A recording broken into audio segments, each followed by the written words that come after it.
Olá, como é que estão? Aqui estamos no quinto episódio do Arco da Velha. Esta semana foi bem mais produtiva. Iniciei o segundo capítulo do novo livro, portanto, e agora quase dizendo o título do livro, mas não. Portanto, iniciei o segundo capítulo do novo livro. Ainda vai demorar bastante tempo, atenção, portanto, eu só estou a contar que iniciei o segundo capítulo, porque acho que não sei, esta semana sinto-me inspirado e, portanto, creio que está a correr muito bem e então senti a necessidade de iniciar logo, portanto, a partir do momento em que disse aqui estamos no quinto episódio do Arco da Velha, pum. Foi uma semana bastante produtiva e estou bastante contente com o que, com o que escrevi. Vamos ver no que é que dá. Bom, vamos iniciar este episódio? É? Então, vamos lá. Ora, esta semana, vamos ver aqui a pergunta. Ora, a pergunta foi feita na segunda-feira, não é? No dia 26 de outubro, e a pergunta era: quando eras criança, qual foi a coisa em que acreditaste demasiado tempo?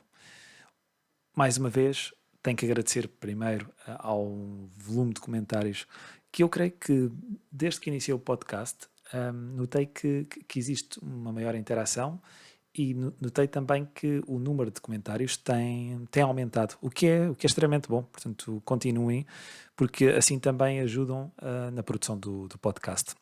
Vamos então aos comentários.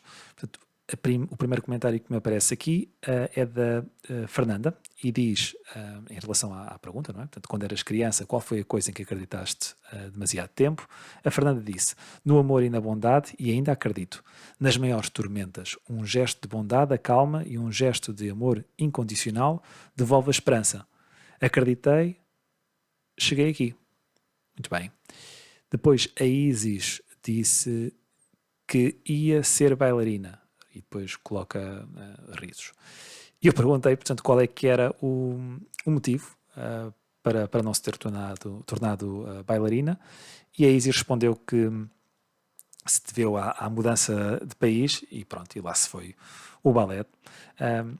Bom, é mesmo assim, portanto, às vezes estes sonhos de meninice, os sonhos de criança, muitas vezes não se concretizam, mas outros com certeza que provavelmente nem sonhávamos fazer ou nem sonhávamos que iríamos alcançar, provavelmente conseguimos.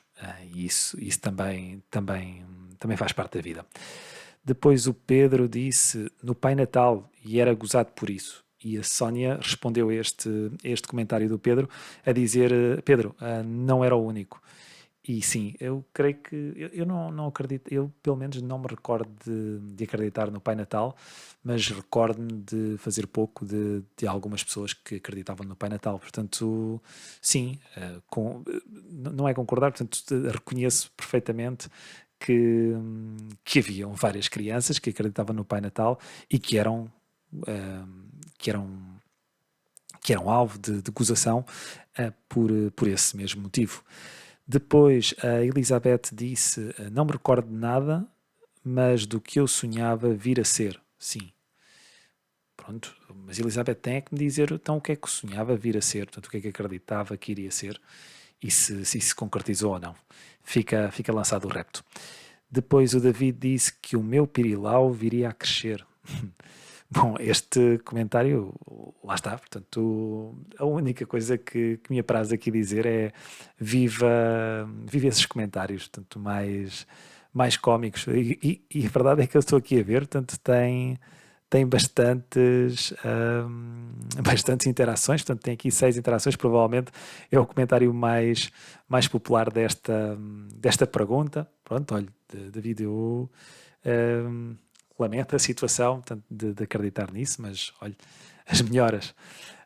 Depois, a Maria Manuela disse que um dia ia fundir-me com o universo. Sim. Bom, portanto, aí deixou de acreditar que um dia iria fundir-se com o universo. Mas desenvolva mais este pensamento. Fica assim um pouco. Como é que posso dizer isto? Fica assim um pouco dúbio o que é que quereria dizer com isto. Ou seja, eu entendo que era uma crença de criança, mas sim, se puder explicar melhor isto de fundir-se com o universo. Depois a Carla, que ia ser muito feliz. Sim, é um comentário um pouco negativo, mas sim, mas é negativo e não é. É até bastante realista, porque normalmente as crianças acreditam sempre quer dizer, sim, normalmente não é sempre, mas normalmente acreditam que vão ser muito felizes e creio que depois, quando chegamos à nossa vida adulta, creio que de uma forma ou de outra, de uma forma consciente ou não, entendemos que a felicidade muitas vezes não é um estado permanente, por assim dizer, portanto, não é uma coisa que contínua e ininterrupta no tempo, são mais momentos específicos em que sentimos essa alegria que entendemos como felicidade, mas não como um estado ininterrupto de felicidade, portanto, um estado contínuo de felicidade em que não temos mais nenhum sentimento, ou que este é o sentimento que abarca tudo e que enche o dia. Não, creio que não. Portanto, sim, é um comentário realista, Carla. Obrigado pelo seu comentário. Depois, a Anabela disse que quando fosse adulta a vida ia ser mais fácil. Hoje sei que estava enganada. É verdade, concordo. E, aliás, liga bastante com o comentário anterior da felicidade, ou da imensa felicidade que se iria sentir. Agora, o que eu queria perguntar à Anabela, depois, se quiser responder, é o que é que achou mais complicado na vida adulta? Fica a pergunta feita. A Fátima disse: Acho que a minha infância foi muito de adulto, sempre vivi na realidade, nunca tive ilusões. Eu perguntei se a Fátima nunca tinha tido um ídolo e a Fátima respondeu secamente com um não, ponto de exclamação. E pronto, fica respondido. A Irina disse que a lua nos segue onde quer que vamos e principalmente nas pessoas, achava que todo mundo tinha um bom coração. Esta coisa de que a lua nos segue, eu creio que era bastante comum em algumas crianças, portanto, o chamamento que há da lua e, e não só por todos os astros, mas a lua principalmente, eu acho que existem várias crianças, não digo que são todas, até porque seria uma generalização que não faria sentido, mas sim, eu conheço algumas crianças que têm esse fascínio pela lua, principalmente. A Georgina disse: Fui muito crua, o menino Jesus, descobri logo que era a minha mãe. E eu perguntei se não havia nada em que acreditasse, e a Georgina disse que acreditava e acredita em Jesus, na minha avó, no meu pai, acreditava em mim até um dia. Os livros que lia fizeram-me acreditar que podia fugir ao meio que me rodeava. Reconheço que vivi sempre numa dualidade. Pois, sim, Georgina, eu não sei o que é que lhe posso dizer aqui, mas agradeço o comentário. Agora, essa parte de viver numa dualidade, eu considero que é até bastante realista, portanto, não digo que é negativo, ou pelo contrário, positivo, creio que é bastante realista, porque lá está, portanto, ao ler os livros, ao ler livros, aliás, uh, fez com que acreditasse que poderia fugir ao meio que a rodeava. Bom, se libertou de amarras ou se partiu de uma situação menos positiva para algo melhor, estou do seu lado, apoio. Portanto, bom comentário, Georgina. Obrigado. A Sónia disse: na religião e no culto do sofrimento barra sacrifício. Muito bem, portanto, deixou, lá está, portanto, dependendo da situação em que as pessoas se encontram, se partem de uma situação menos boa para uma melhor, esse é que é o caminho. Depois o Toscano disse vidas passadas. Muito bem, portanto, deixou de acreditar. Portanto, à medida que foi, provavelmente tendo mais informação, deixou de acreditar em vidas passadas. Muito bem.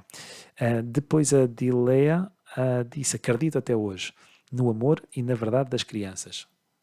Boa, sim, sim. Normalmente dizem sempre que as crianças não mentem, não é? Portanto, as crianças falam sempre a verdade. Vamos ver, portanto, vamos ver se é sempre assim. Portanto, basta aparecer uma que não fale e nós já sabemos que é uma falácia total.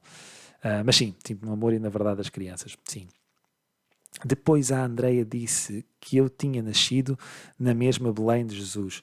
Sim, é claro, eu fui ver onde é que a Andreia tinha nascido e nasceu em Belém, no Pará, no estado do Brasil, cidade do Pará, que é o estado do Brasil, e sim, de facto, assim como tem Belém, tem aqui uma boa comparação. Mas pronto, aqui a pergunta que eu lhe faço agora, Andréa, é como é que ficou quando descobriu que não era a mesma Belém? Fica a pergunta feita. Aqui o Aniceto, mais uma vez, estão a ver? Portanto, era isso que eu ainda há pouco disse. O Aniceto disse que a lua sempre me seguia. E aqui, apesar de eu conhecer crianças aqui em Portugal, portanto, tanto o Aniceto como a Irina são de Angola. Portanto, são de cidades diferentes, mas são de Angola e têm a mesma ligação, lá está. Portanto, que a lua, portanto, é a atração por esse, por esse corpo celeste, portanto, agora está-me a faltar a palavra, por esse astro. Exatamente, é isso mesmo. Então, depois eu perguntei-lhe, portanto, agora já não acreditava que a lua lhe segue, e ele disse já não, agora a saudade é que me segue. Portanto, aqui a colocar uma veia mais poética. Gostei.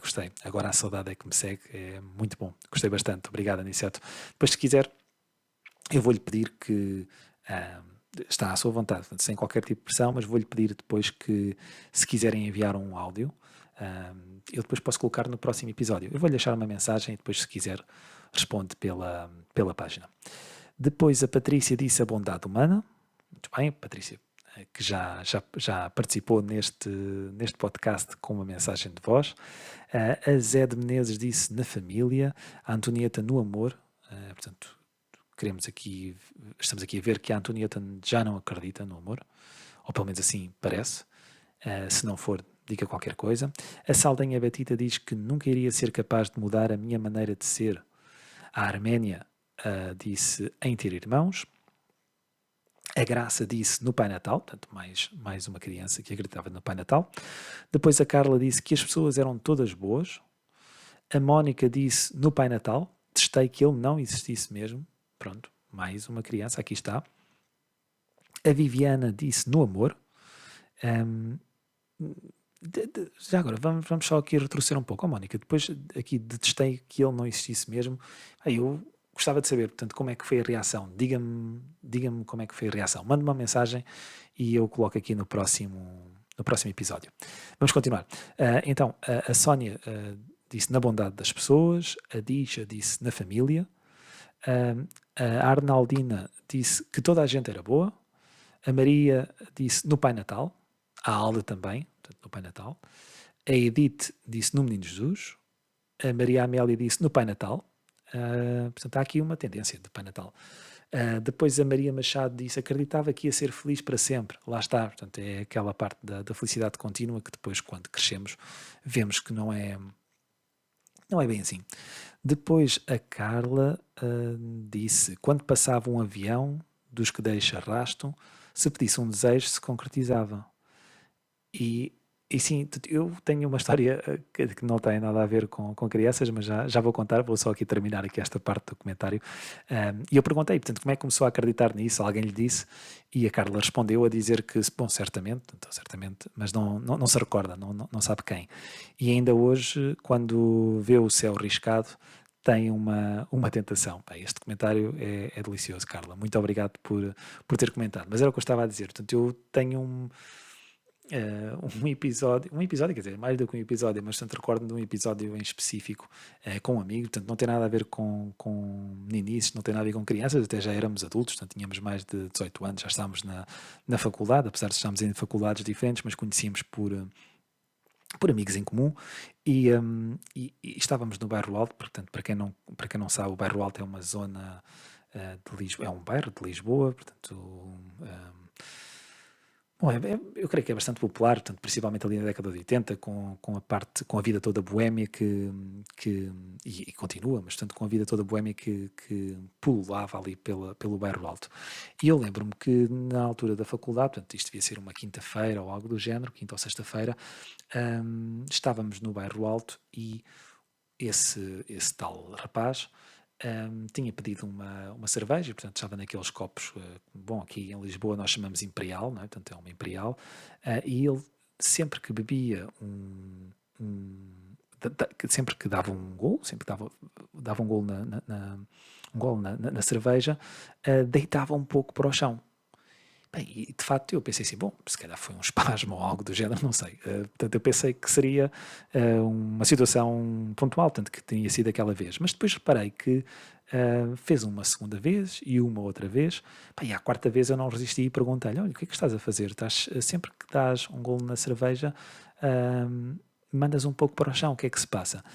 E ele explicou-me de uma forma muito, muito serena, como se fosse dono de uma razão ímpar, que simplesmente estava a tirar a parte da cerveja que estava contaminada. E eu perguntei-lhe, mas como assim? Explica-me lá melhor isso. E ele começou a explicar. Portanto, bom, creio eu, que são aquelas teorias da conspiração em que ele dizia que aqueles riscos que ficavam no céu que, quando os aviões passavam eram produtos químicos que eram lançados para a Terra de forma a controlar-nos e etc. E então, no fundo, o que ele fazia era, como sabia que esses químicos estavam a cair lentamente do céu, portanto, quando os aviões passavam, estavam a cair lentamente por cima de nós, ele, para não ingerir esses químicos, deitava um pouco da cerveja fora. Ora, eu na altura ri-me bastante e creio que hoje em dia também me iria rir bastante, porque não acredito nessas situações, e além de que normalmente quando se despeja, portanto eu não sou, bom, nem sei, só para vocês verem, portanto eu sou de letras e portanto só para ter noção, não sei se isto é química, se é física, mas tenho a noção, porque vi num documentário qualquer do National Geographic ou do Discovery Channel, já não me recordo, mas na altura tinha visto, ou um pouco antes dessa conversa tinha visto, que normalmente quando entornamos um recipiente, não tem de ser necessariamente um copo, mas quando entornamos um recipiente de líquido, normalmente nunca cai o que está por cima, cai o que está por baixo, e portanto a parte de cima forma como se uma espécie de uma capa.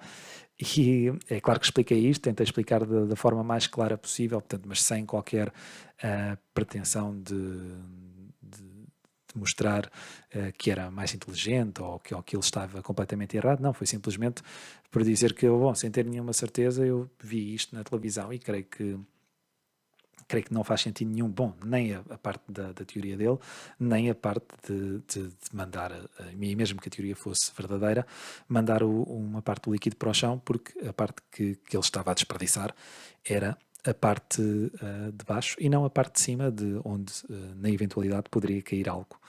E sim, este comentário da Carla fez-me lembrar este episódio, mas pronto, não quero estar a divagar mais do que já divaguei. Vamos continuar, portanto, e também é o último comentário agora.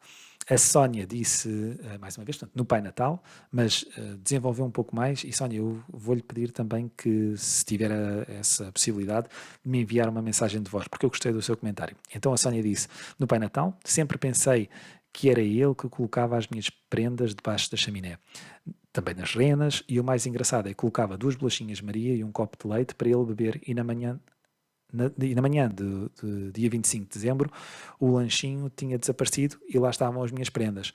Hoje em dia tenho que acreditar novamente no Pai Natal, porque tenho um filho de 4 anos que acredita no Pai Natal e vou continuar a magia do Natal como antigamente faziam comigo. Então, aqui, muito bom, Sónia. Então, o que eu lhe quero pedir na mensagem de voz, depois conseguir enviar, e como é que está a preparar isso? Ou seja, com certeza que sabe que o seu filho daqui a uns tempos, daqui a uns anos, provavelmente, vai descobrir que o Pai Natal não existe. Portanto, como é que o vai preparar? Qual é que vai ser a sua postura quando o seu filho descobrir que o Pai Natal não existe? Depois diga-me se tiver essa possibilidade. Está bem? Pronto. Mais, o que é que temos aqui? Temos uma novidade esta semana. O Gonçalo resolveu unilateralmente, diga-se de passagem, responder à pergunta com uma mensagem de voz. Vamos ouvir. Caro André, como está? Muito boa tarde. Antes de mais, deixe-me felicitá-lo pelo seu trabalho e também pela dedicação e empenho a esta página e agora ao novo podcast, que, a meu ver, eh, tornou muito mais dinâmica a sua interação com os seus leitores e seguidores. Hoje aproveito para fazer algo diferente, que é responder à sua questão eh, por este meio. Pois bem, quando era criança, qual foi a coisa que acreditei durante mais tempo? Bom, eu sempre fui uma criança alegre e bem disposta e também muito inocente, como apraz à idade. Eu recordo-me, em particular, de um programa TV que passava na SIC e que marcou o horário de almoço dos anos 90. Era O Juiz Decide. Era um programa que eu assistia diariamente, na companhia dos meus avós, eles sempre muito interessados nos casos ali apresentados. Mas para mim, o auge do programa acontecia quando, após um breve intervalo, o senhor juiz de toga negra, perdão, voltava à sala e dava o seu parecer, a sua decisão. Ora, durante este intervalo, passava um anúncio a um comprimido efervescente. eh, um copo de água, uma pastilha que ali entrava e começava lentamente, lentamente, lentamente a borbulhar, a fervilhar. Embora não estivesse relacionado com o programa, na minha cabeça tornava-se verdade que quando o juiz deixava a sala para refletir e tomar a sua decisão, era pois para tomar um comprimido destes que o fazia.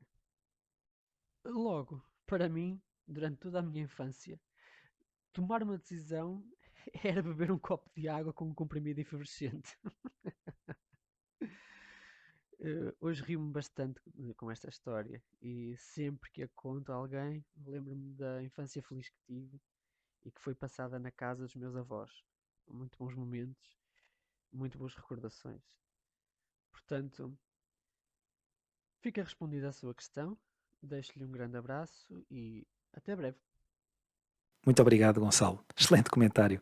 Esse anúncio da pastilha efervescente eu não me recordo, mas o programa do Juiz de Decide lembro-me perfeitamente. Eu gostava bastante daquela parte em que recolhiam os votos do público e depois colocavam na balança para ver qual é que era a decisão, portanto, a decisão que o público tomava, de acordo com os votos, e depois havia sempre aquele compasso de espera para ver se a decisão que o juiz tomava estava em consonância ou não, portanto, com a decisão do público, e era bastante engraçado. Eu era pequeno nessa altura, mas achava piada. Eu sei que provavelmente era até um dos programas mais monótonos da televisão, mas achava bastante piada ao programa. Mas lá está, portanto, vendo agora com outros olhos, creio que hoje em dia seria um programa bastante complicado de passar em televisão. Ora, e depois mais. As mensagens de voz da semana passada. Portanto, eu pedi à Fernanda que elaborasse um pouco mais o comentário que fez à pergunta da semana passada, que é o que é que ainda te faz sentir vergonha, e vamos ouvir. Portanto, a Fernanda enviou uma mensagem de voz, portanto, vamos ouvir.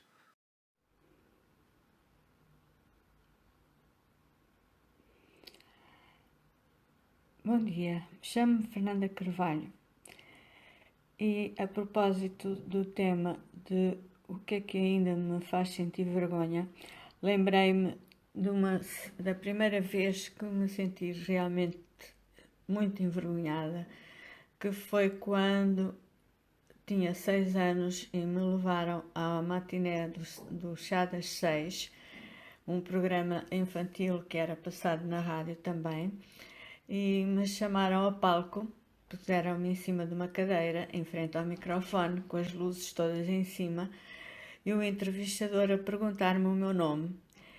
Eu olhei em frente e vi dezenas e dezenas de pessoas a olhar para mim e fiquei tão envergonhada que comecei a dançar. Fiquei tão envergonhada que comecei a dançar em cima da cadeira, ora numa perna, ora noutra.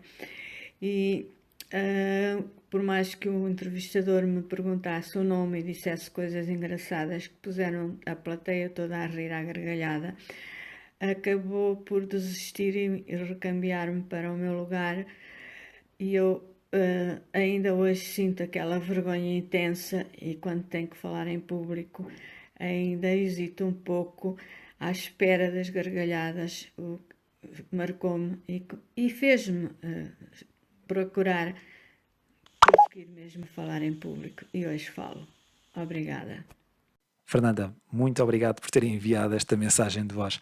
Fico muito feliz que tenha falado em público, porque lá está, portanto, apesar de não estar a ver esse público neste momento, posso dizer-lhe que, bom, tendo em conta os últimos 2 episódios aqui do podcast, eu acredito que quase uma centena de pessoas vai ouvir. Portanto, já é um público considerável. O que é que lhe parece? Portanto, falou em público mais uma vez e creio que desta vez falou muito bem. Ora, então, estão os comentários lidos. Vamos para a expressão popular que dá título a este episódio. E a expressão popular que dá título a este episódio é embadeirar em arco. Ora, eu estive a ver o que é que significava embadeirar em arco e, portanto, pelo que aparece pela internet, diz que é uma manifestação efusiva de alegria. E a origem é uma origem náutica. Mais uma vez, portanto, não sei se repararam, mas normalmente as expressões populares que eu escolho estão sempre ligadas a elementos náuticos e esta não é exceção. E, portanto, tem origem na Marinha e, no fundo, embadeirar em arco é algo que acontece em dias de gala ou simplesmente dias festivos. Portanto, as embarcações embadeiram em arco. Isto é, portanto, içam pelas adriças, portanto, aqueles cabos que há quem chame de vergueiros, portanto, e fazem o embadeiramento de galhardetes. Normalmente, às vezes, para quem está perto do mar, provavelmente vê esses barcos com mais frequência, mas normalmente são aqueles que têm os galhardetes, que parecem umas bandeiras, portanto, bandeiras e cometas, etc., portanto, que vão quase até ao topo dos mastros, portanto, e é de uma ponta à outra, portanto, vai da proa para a popa, portanto, só pelo mastro. E portanto, esses dias são assinalados dessa forma, portanto, todos os dias festivos, todos os dias de gala, e, portanto, no fundo, é quase como uma festa ou uma manifestação efusiva de alegria e que também saúda aos outros barcos, porque, como sabem, portanto, aquele alfabeto do alfa, beta, etc., também funciona, portanto, com essas bandeiras, com esses galhardetes, e é também assim que eles se comunicam e, portanto, isto é também uma forma de saudar outras embarcações que também se podem manifestar da mesma forma e, portanto, estão a demonstrar essa alegria. Ora, lá está, portanto, já sabem, portanto, relaciono sempre com o protesto de café e com uma parte que eu escrevi pensando em expressões populares. E esta do embandeirar é arco, eu pensei, portanto, é uma expressão que até utilizo bastante, porque se formos a ver bem, nós, sim, tomamos isto no dia a dia, portanto, dizer, não podemos embandeirar já em arco, ou seja, não podemos já cantar sucesso, e normalmente tomamos sempre isso não como uma forma, apesar, sim, da expressão ter um significado positivo, normalmente tomamos sempre de uma forma de não se precipitem ou não cantem já de vitória, porque pode acontecer isto e aquilo. Então, foi mais nessa parte de não tanto do significado original da expressão, mas mais a forma como nós utilizamos, do género de não se precipitarem sobre uma decisão qualquer que tomaram ou sobre um primeiro resultado que obtiveram, porque no final esse resultado pode ser muito diferente. Então, vou ler um pouco do protesto de café e esta leitura, portanto, está ali a meio do livro, portanto, é no capítulo que se chama Maria e começa assim, portanto, vou ler então aqui um pouco. Saí da taberna, não sem antes aguardar uma eternidade por uma nesga que me permitisse passar por aquele estreito corredor e subir para a sala central da taberna. Após os vários bloqueios de que fui alvo, pessoas que me interpelavam para comentar um particular episódio ou simplesmente para falar trivialidades, consegui friamente desenvacilhar-me e partir rumo à porta de saída. Acenei ainda umas quantas vezes, sorri e agradeci o retorno. Finalmente, estava cá fora. O ar da rua parecia ser de uma qualidade invejável. Senti os pulmões cheios de ar renovado, leve e puro. Concentrei-me em manter um ritmo de respiração controlada, enquanto permaneci mais alguns instantes junto à porta, por debaixo do toldo. Era noite. O largo estava sozinho, adormecido. Não se via viva alma. Não se ouviam os sons abafados tão comuns em dias de festa. O único ruído que se fazia notar vinha das pequenas casas devolutas que circundavam o nosso largo. Abandonadas, entregues ao seu próprio destino, Muitas delas tinham as janelas partidas de onde, em dias de vento, surgiam as velhas e rasgadas cortinas que bailavam. Nesta noite, apenas uma brisa fria, mas suficientemente agradável, tomava o bairro de assalto e fazia vibrar uma série de ferros retorcidos que ressoavam entre si e compunham uma sinistra sinfonia, horrenda para quem a quisesse contemplar. Compreendi, uma vez mais, que os afazeres do largo estavam a ser ignorados. Todos estes blocos de cimento estavam largados ao Deus dará. O material podre contaminava e apodrecia-nos lentamente. Os olhos já se tinham habituado a todo este cenário, mas o coração teimava em não aceitar. Tomo por fim a decisão de ir para casa. Ora, e esta é a passagem do livro que eu identifico como inspiração nesta expressão de embandeirar o arco. Isto porquê? Por tudo o que é completado aqui, portanto, os ferros retorcidos, as cortinas que bailam, as casas de volutas, portanto, é o embandeirar em arco do largo, porque tudo isso compõe um ramalhete, por assim dizer, e faz com que pareça que está tudo embandeirado em arco.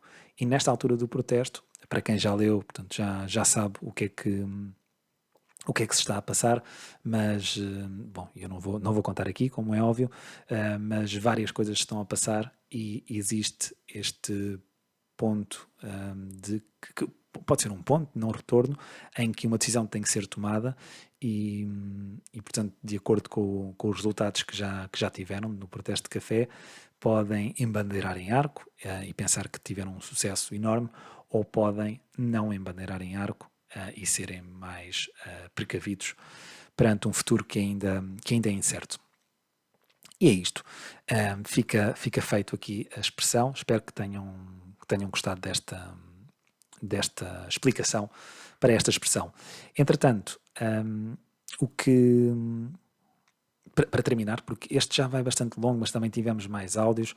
Depois digam-me se gostaram que o episódio fosse um pouco mais longo do que os outros. Portanto, parece que vamos crescendo à medida que vou gravando mais episódios, parece que tenho mais e mais coisas para falar.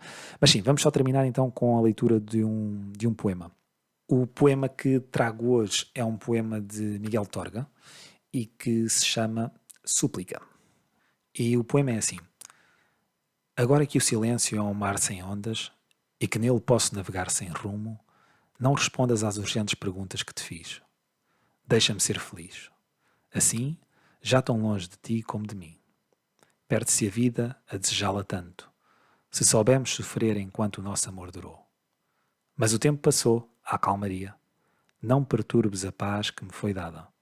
Ouvir de novo a tua voz seria matar a sede com água salgada. Eu adoro este poema.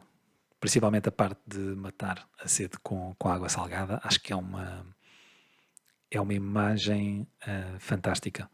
E eu que gosto tanto dos motivos marítimos, é fenomenal. E a verdade é que no meu livro de prosa poética, o Nove Nuvens, também falo bastante da praia, da água salgada, do mar e de tudo mais. E sim, portanto, e falando agora também, antes de terminar, já sabem, portanto, se quiserem livros, falem comigo, portanto, mandem mensagens na página, pode ser através de comentários ou mesmo mensagens privadas, e eu faço um envio de livros com dedicatória, portanto, assino, e mesmo se não for para vocês, se for para oferecer a alguém, também é de bom grado. E também envio, principalmente com o protesto de café, principalmente não, com o protesto de café, faço também um envio de um brinde de surpresa, portanto, e para quem sabe, não contem, por favor. Bom, como vos disse ainda há pouco, o episódio já veio longo, cuidem-se, as notícias não estão nada fáceis hoje em dia, portanto cuidem-se e bom fim de semana. Até à próxima.